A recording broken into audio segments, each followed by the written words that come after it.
Hello and welcome back. This is Paul Cheney, and we're going to continue our unit by talking about embedding Google Fonts. This particular page has a Sans or Open Sans font, which I really come to like. It has lots and lots of options, which we'll look at in a minute. I'm also using a font up here called Overlock SC. So we're going to add both of those fonts to our page. Let's pull up a new tab with google.com/fonts. And we'll do a search first for Open Sans. And you can see here it has 10 different styles, which is really good. If we want to take a look at those styles, we'll click the Quick Use icon, and it shows us all possible versions. If we were crazy, we could come here and load every single possible option available to us. But the problem is the page load time goes all the way up almost into the red. We don't want to abuse our data from our end user, so we're going to reduce this down to just the ones that we think we'll really need.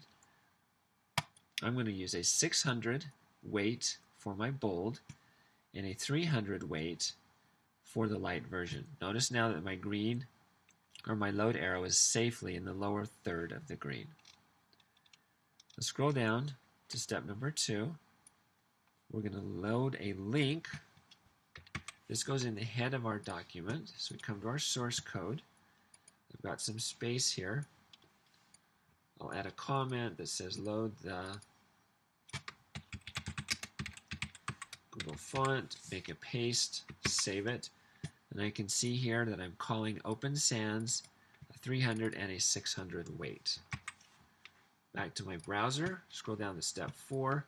Here's the font family call, which I'm going to need in the phone default CSS, which is applied to the phone, the tablet, and the desktop. Since it's applied to everything, I'm going to put it here in the body. I'm also going to use the default font weight of 300. Let's take a look at what that does to our finished site. And everything is now switched. Let's go grab the second font and apply it to our header and to our H1 inside the body of our document. This second font is called Overlock SC. It only has one style, but that's okay because I only need to use it twice. Look how quickly it loads. So this load with the other one is still safely in the lower half of the green. Let me grab my link.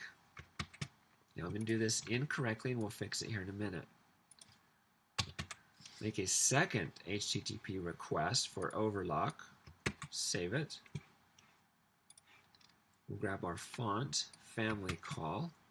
We're going to apply that to the header H group. And the H group contains both the H1 and the H2. I also have in my content area an H1, which is the page name. I'm going to apply it there. Save it. Hit refresh. There it is. Let's come back to our H1. We'll do a font dash size of 2 EMs. 2 EMs is double the base font, which is 16, so that becomes 32.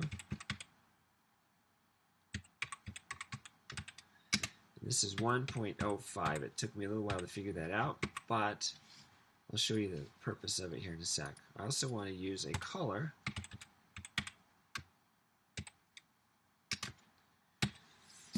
which is ECA 932. So this color in the font applies to both the items in the H group. Hit refresh. There it is. And I forgot to put EM here, so it didn't quite know what to do with that one. But when it's done correctly, both the left and the right sides of my header line up even, so it makes a nice visual block to look at. This one needs a color. We jump into Photoshop. Here's my color palette down here. I'm going to use the dark red, which is this hex value.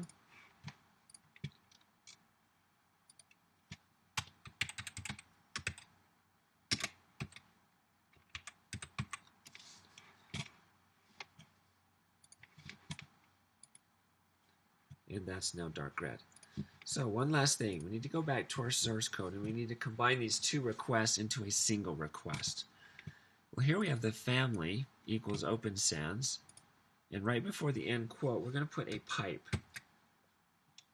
and we're going to add this font family statement up here, and now we can remove this HTTP request and get by with a single request, which is going to be a teeny bit faster. So now we've optimized. Let's make sure everything still works. We're still getting this, and we're still getting the open sans.